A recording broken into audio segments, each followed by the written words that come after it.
Hello, this is Mr. Mac. Today we're going to talk about more involved with sets, intersections, and unions, and the probability of events where we deal with them as sets, as we deal with events as events, and the probability of that event. Okay, so let's start out with another basic rule of probability. And I'll get a little pointer here. Now, if you have two events that have no outcomes in common, the probability that one or the other occurs is the sum of their individual probabilities. One of the things that you'll find yourself doing a lot is if you find yourself describing the event as this or that, you'll be adding probabilities, generally. Now, if you find yourself describing the event like, what's the probability that this and that happens, a lot of times you'll be multiplying. It's a little bit more complicated than that, but that's one thing to remember. If you're in a situation where you aren't really sure of what to do, if you're describing it with an or, you're probably going to be adding and maybe subtracting too. And if you're describing it with an and, you're probably going to be multiplying. So take a look at A. Suppose one event occurs 40% of the time and another event occurs 25% of the time. As long as the two events have no outcomes in common, together the events happen 65% of the time. If two events have no outcomes in common, they are said to be disjoint. Disjoint events are events that cannot happen at the same time. And when we're talking about events, if they're disjoint, a lot of times we call them mutually exclusive. What that means is if you know one event has happened, you know the other one did not happen.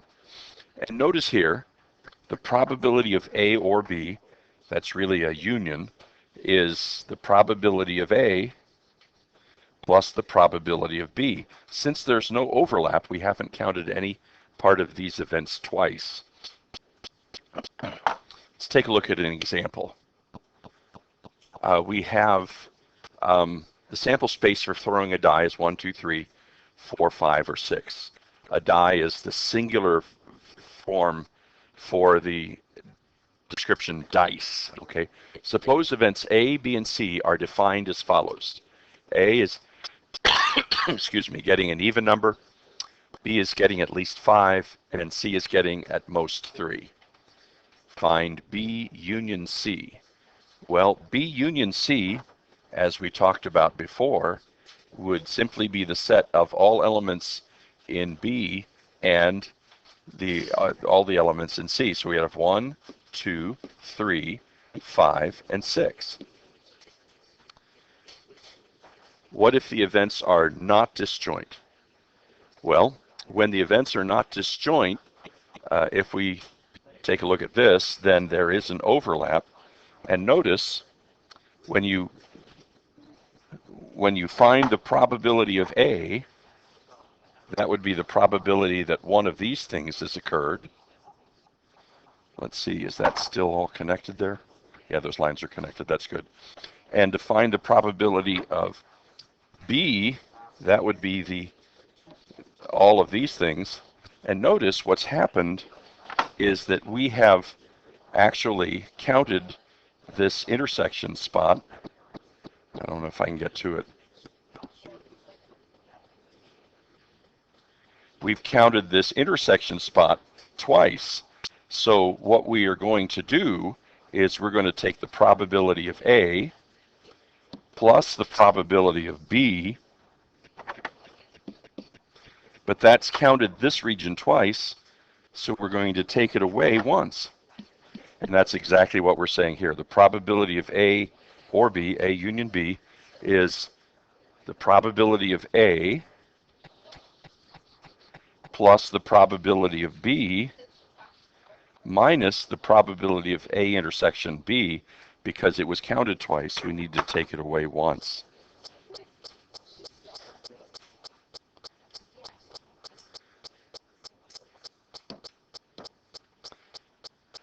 Now, if the probability that you watch TV is 55%, and the probability that you talk on your cell phone is 65%, and the probability that you will watch TV and talk on your cell phone at the same time is 30%, what's the probability that you will watch TV or talk on your cell phone? Well, let's take a look at a picture of this. Guys, you can go. Please be quiet.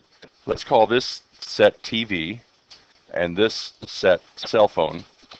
Now, the probability that you watch TV and talk on your cell phone is 30%. I'm just going to write 0.3 here.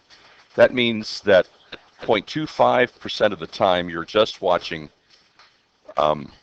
TV, and 0.35% of the time you're just talking on your cell phone. Now, since we can, let's go ahead and do this. This is 0.65 plus 0.25, which is 0.9. So 1% of the 10% of the time, you're not either talking on your cell phone or watching TV. You're spending way too much time with TV and cell phone in this particular example. But it says, what's the probability that you will watch TV or talk on your cell phone? Now, the region they're asking you for is this region here. That's the union. Remember, when you see or, think union.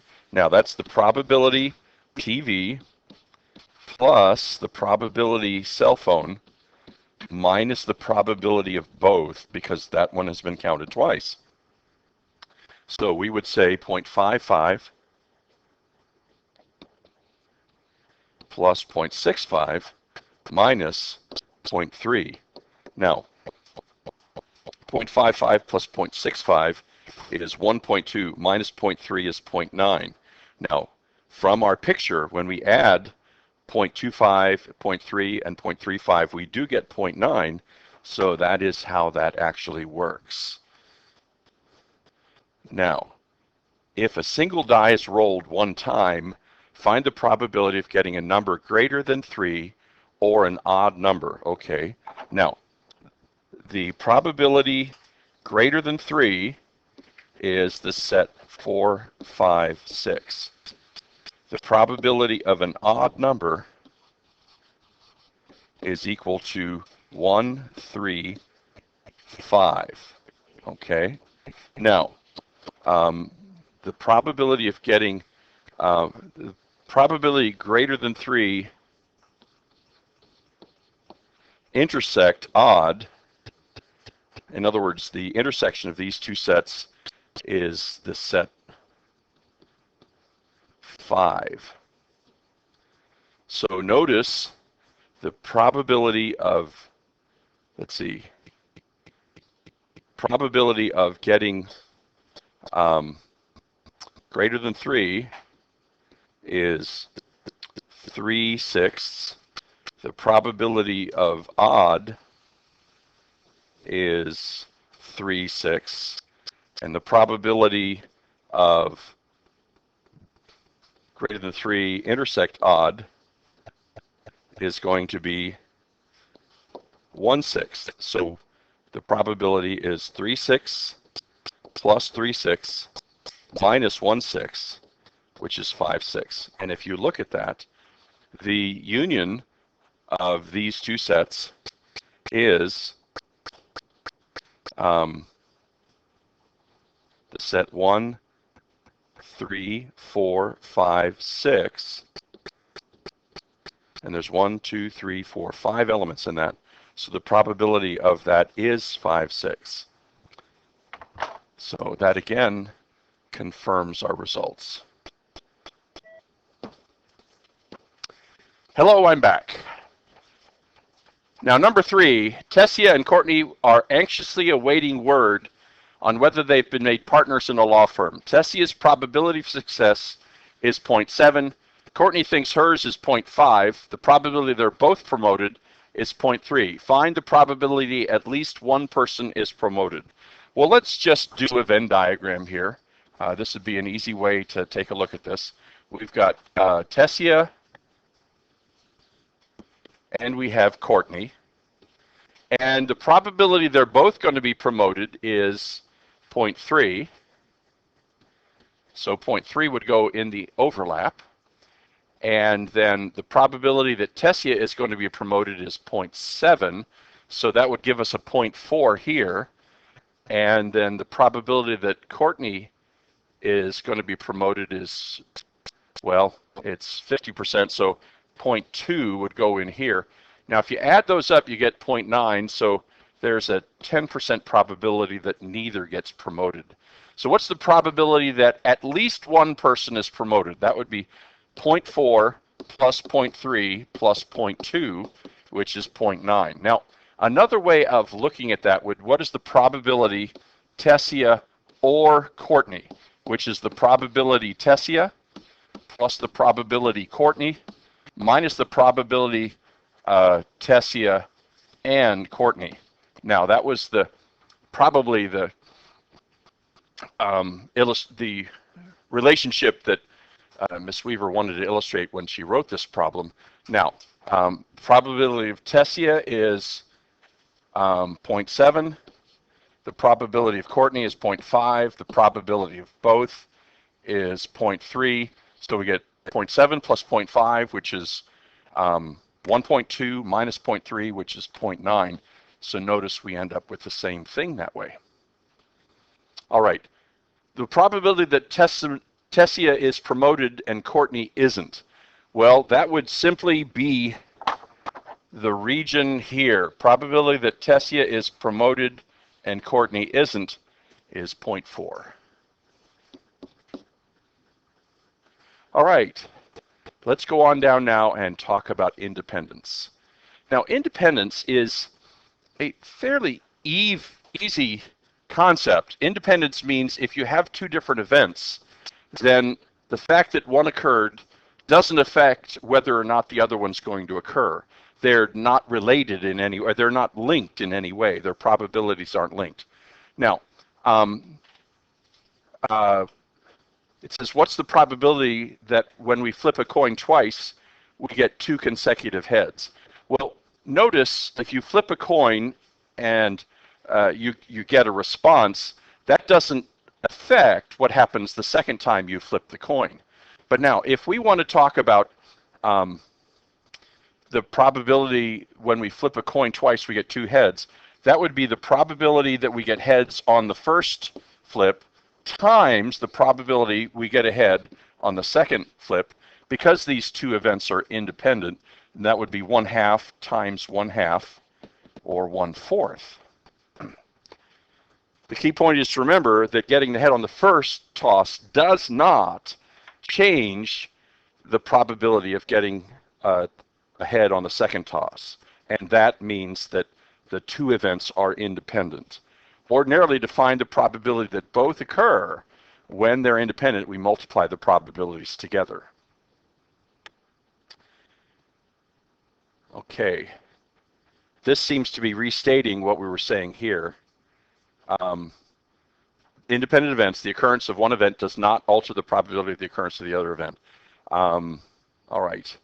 Now, we have talked a little bit about cards, and now let's talk about cards in a little more detail. Usually when we talk about a card, we're talking about the standard deck of 52 cards. There's 4 suits: hearts, diamonds, spades, and clubs. And there's 2 red suits, hearts and diamonds are red, and there's 2 black suits, spades and clubs. There's 13 of each kind of card. There's an ace, 1, 2, 3, 4, 5, 6, 7, 8, 9, 10, a jack, queen, and a king of each suit. And so if we have all of this, if we have the same number, for example, if we have all 4 fours, let's say we have all 4 of the 6s in the deck, they are all of the same kind. Okay, so the 6s are a kind, the jacks are a kind.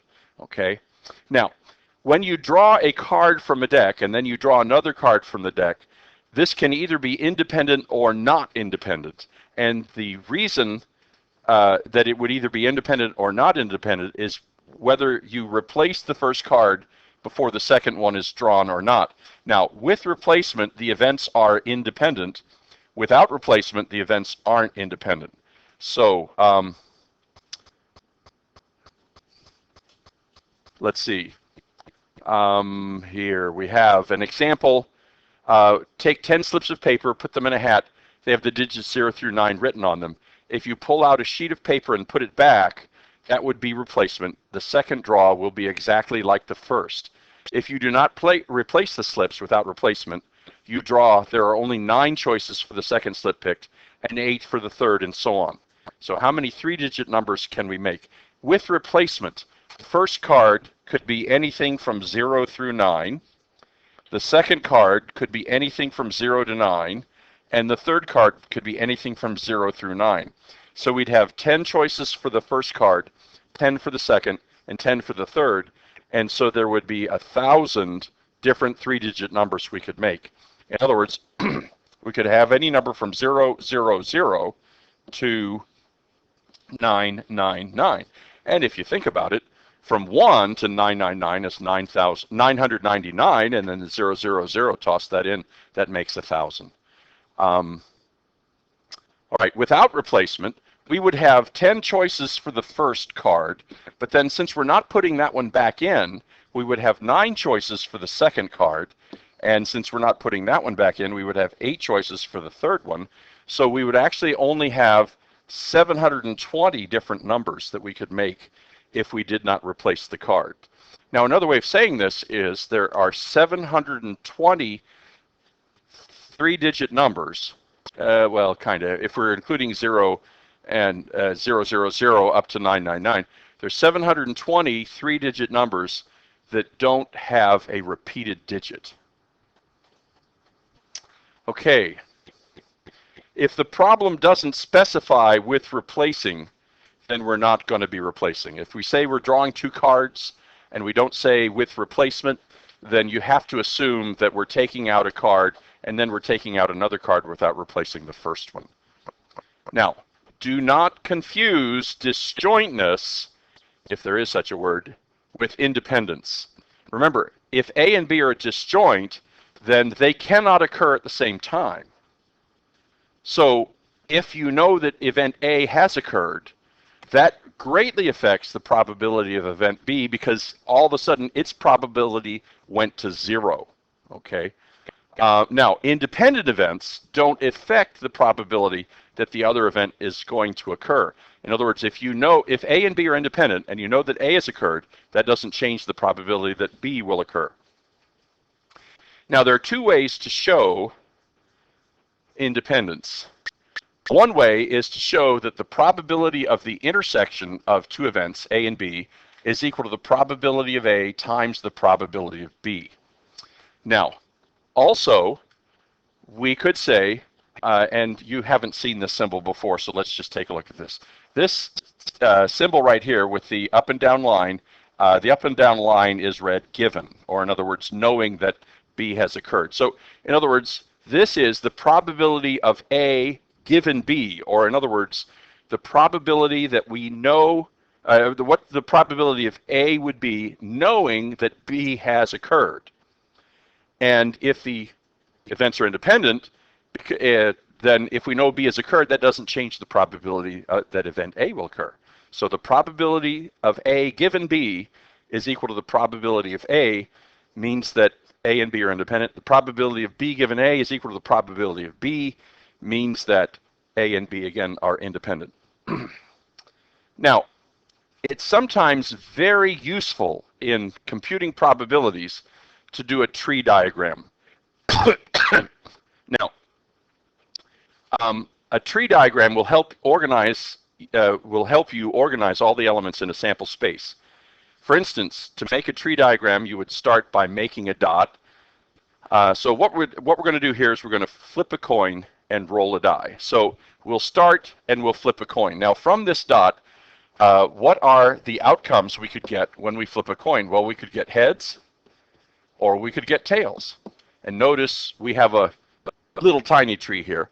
Now, when we roll a die, what are the outcomes? Well, we could get a 1, a 2, a 3, a 4, a 5, or a 6.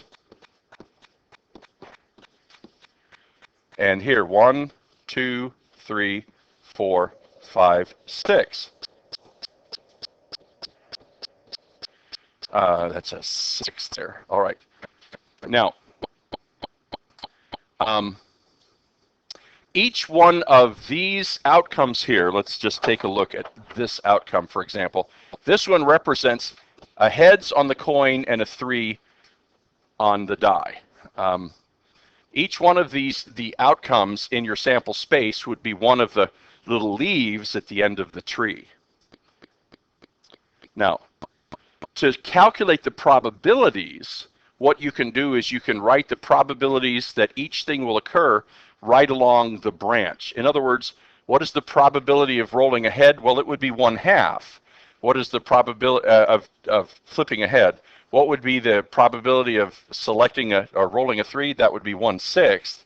So the probability of H3 is going to be 1/2 times 1/6, or 1/12. That's a 12 there.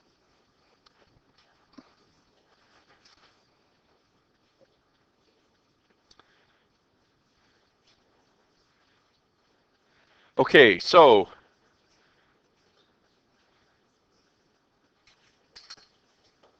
let's extend a tree diagram to tossing 2 coins. On the first coin, we would get heads or tails, and the probability would be 1/2 here and 1/2 here. Then if we flip the coin again, we'd get heads or tails with a probability here of 1/2 and here of 1/2. Now here we would have heads or tails with a probability of 1/2 and 1/2. Now, notice when you multiply along the branches, the probability of heads would be 1/2 times 1/2, or 1/4. Now that would be the same for heads, tails. That would be the same for tails, heads, and the same for tails, tails. So we can ask a lot of questions here about this, but in each sample element in the sample space, the probability is 1/4. Now we could ask questions that are a little strange, like what is the probability that when we flip a coin twice, we'll get we'll get exactly 1 head and 1 tail? Now we're not saying which one we get first, so that would include both of these. And since we're saying or here, we're talking about adding.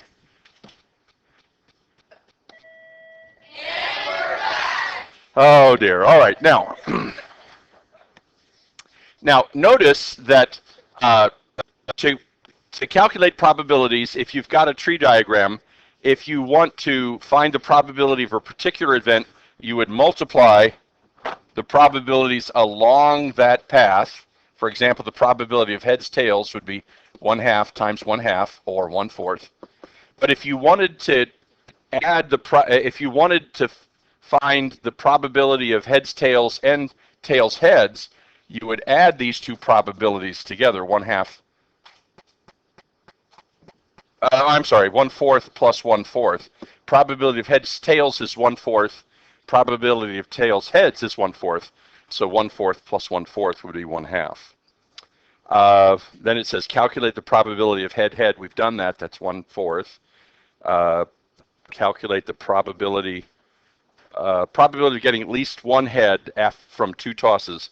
Well, at least 1 head would be, let's use green here, this one, and this one, right? So we would add 1/4 plus 1/4 plus 1/4, and we would get 3/4 there. Some examples. Let's just make ourselves a rectangle here.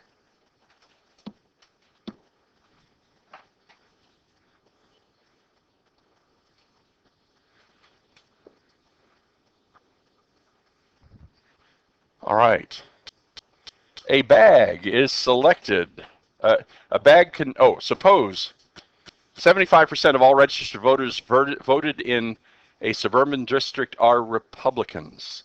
If an opinion poll interviews 2 voters chosen independently, what is the probability the first is a Republican and the second is not a Republican? Okay, so our tree diagram, we have Republican, not Republican. And I'm just going to put not R like this. And then the second voter is either going to be a Republican or not Republican, and Republican or not Republican. And so we've got 0.75, 0.25, 0.75, 0.25, 0.75, 0.25. And so Republican, okay, what is the probability? The first is a Republican and the second is not a Republican. That would be this one right here. So probability R, comma, not R would be 0.75 times 0.25. And let's see, I'm not sure. Let's see, 0.25 times 0.25 would be 0.0625. When you multiply that by 3, you get 0.1875. I probably ought to check that with the calculator, don't you think? Just to make sure. But 0.75 times 0.25, 0.1875. That was good. All right. I'm impressed. Okay. Let's go to example 2.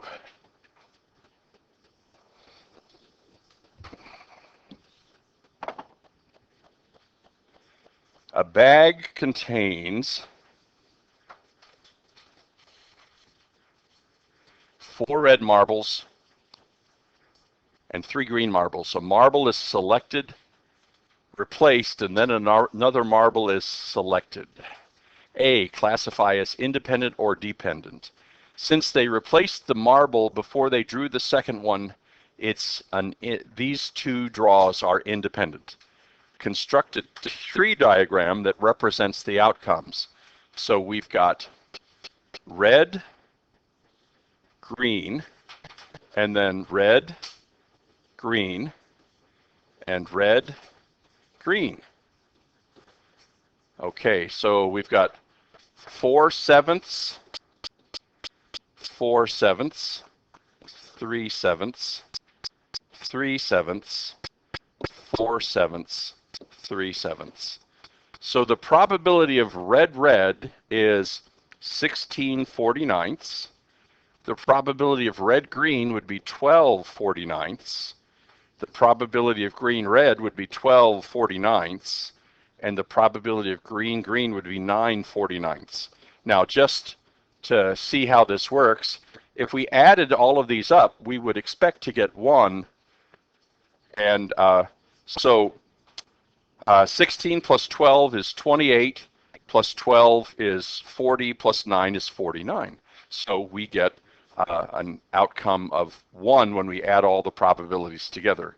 Now it says, find the probability of red, then green. Now that would be, doesn't help if I just point here.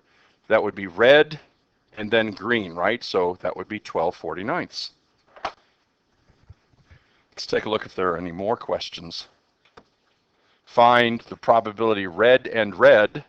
That would be 16/49. Find the probability that the 2 marbles are the same color.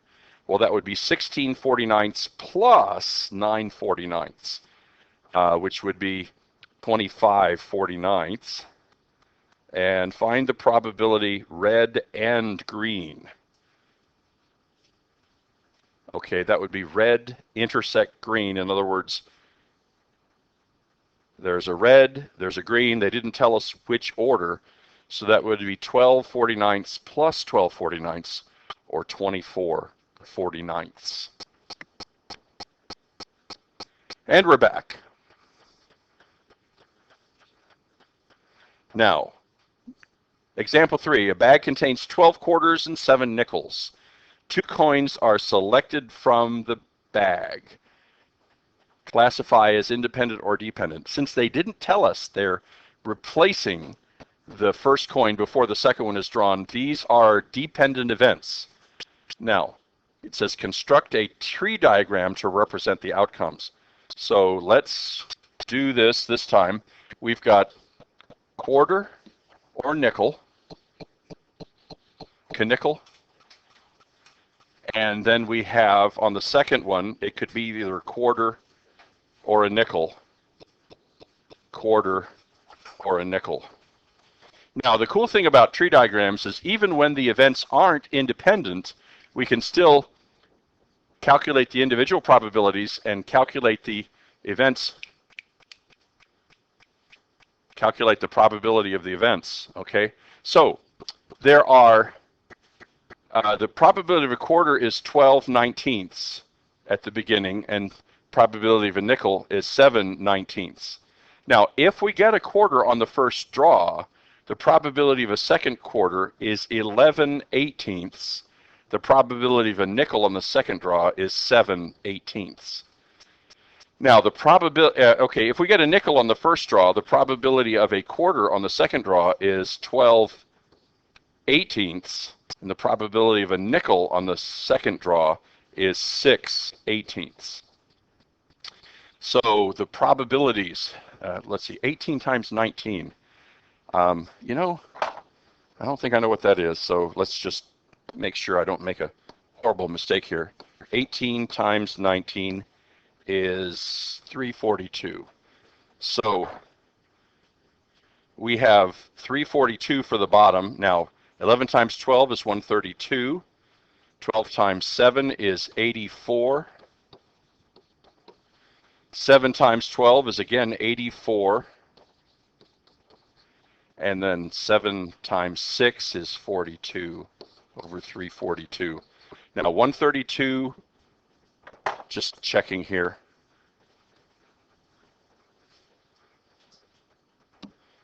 $132 plus 84 plus 84 plus 42 better give us 342. Well, it would if we had a plus sign there, maybe. Yes, 342. So we're good with that. There's a tree diagram that represents the outcomes, and we've even given the probabilities of the outcomes. Find the probability quarter and nickel. Quarter and nickel would be 84 over 342 plus 84 over 342, because there are two ways that could happen. So that's 168 over 342. Now, since this is an answer, let's go ahead and simplify this. I can divide the top by a 2. That gives me 84. The bottom by 2, which is 171. 7, 8, 9, 8. I can divide the top by 3 to get 28, and the bottom by 3 gives me, 3 goes into 17 5 times, 3 goes into 21 7 times, 57. Now there's another 3 that's in the denominator. The other factor in the denominator is 19. So 28/57 would be the probability of a quarter and a nickel. Find the probability nickel and nickel. That would be 42 over 344, or 342. And that can simplify to 21 over 171, and 3 goes into that, 7 over 57. 7/57. And do we have another one? E, find the probability of at least 1/4. Now, what we would do there is we would either add these 3 numbers up, because in the first one we've got quarter quarter, in the second one we have quarter nickel, third one we have nickel quarter. So at least 1/4 occurs in all 3 of those. There is kind of another way to do this. Since we know all 4 of these fractions add up to 1, we could just take 1 and subtract 42 over 342 from it, and that might get us the answer a little bit more simply. And this is 342 over 342 minus 42 over 342, which is 300 over 342. Now, I know 6 will go into 350 times. I know that 6 will go into 342 57 times. So we get 50 over 57 for the fraction in lowest terms here. All right. That's the end of problem 3, or example 3. Let's go to example 4. Abby, Barbara, Carla, Dan, and Ennis work in a firm's public relation office. Their employer must choose 2 of them to attend a conference in Chicago. To avoid unfairness, the choice will be made by drawing 2 names from a hat.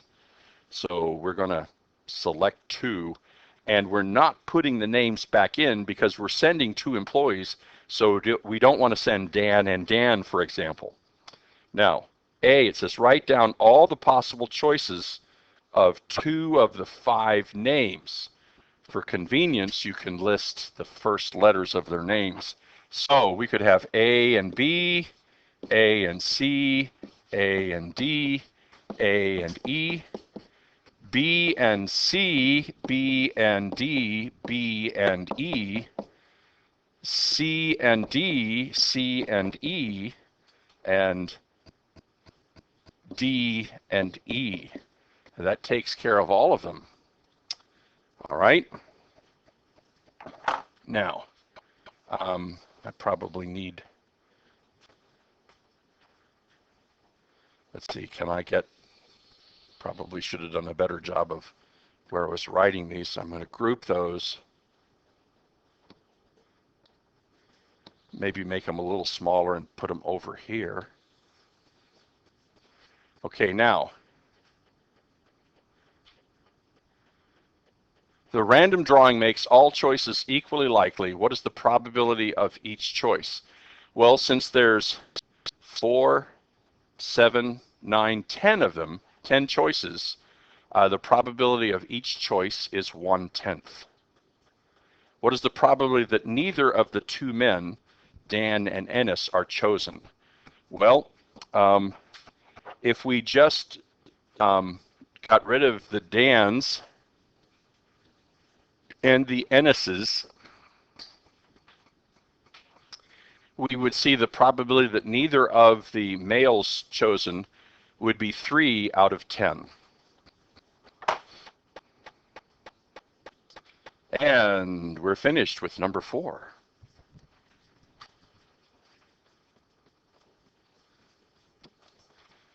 Okay, number 5. Researchers are interested in the relationship between cigarette smoking and lung cancer. Suppose an adult male is randomly selected from a particular population. Assume that the following table shows some probabilities involving the compound event that the individual does or does not smoke, and the person is or is not diagnosed with cancer. Okay, the event: smokes and gets cancer, 0.8, smokes and does not get cancer, 0.22, does not smoke and gets cancer, 0.04, does not smoke and does not get cancer, 0.66. A, find the probability the individual gets cancer given that he is a smoker. Okay, now, all right, now we need to be careful here. The probability is defined to be the number of successes over the number of possibilities. Okay, now, in this case, the number of possibilities is a little strange because the number of possibilities is that only those where we have a smoker. So that would be 0.22 and 0.08. Now, the probability the individual gets cancer, given that he is a smoker, that would be 0.08 on the top. So we get 0.08 over 0.30, which becomes 8 over 30, which reduces to 4 over 15. See, when you see this word given, that usually means that your denominator is going to be different than just all of them added together. The only things you put in the denominator are the things that are actually in the given, so to speak. In this case, they gave us that he was a smoker, so we ignore this third and fourth one. Okay, it seems like everybody's packing up, getting ready to go, so I'm going to pause here for a minute. Okay, back again. Find the probability that an individual does not get cancer, given that he is a smoker. All right, so given that he is a smoker, so on the bottom, smokes. So we have 0.08 plus 0.22 as the probability of smokers, and he does not get cancer is 0.22, so we get 22 over 30, which becomes 11/15. Now, one thing I'll mention to you is that if the person is a smoker, there's one of two things that could happen. They could get cancer or not get cancer. So when you add the probability that they get cancer given they're a smoker and the probability they don't get cancer given they're a smoker, it should add up to be 1. And 4/15 plus 11/15 does add up to 1. All right. I'm going to erase this and this. All right, what is the probability that the individual gets cancer given that he does not smoke? Okay. Does not smoke is 0.04 plus 0.66. And the individual gets cancer is 0.04. So we get 4 over 70, or 2 over 35. And what is the probability? Is that it?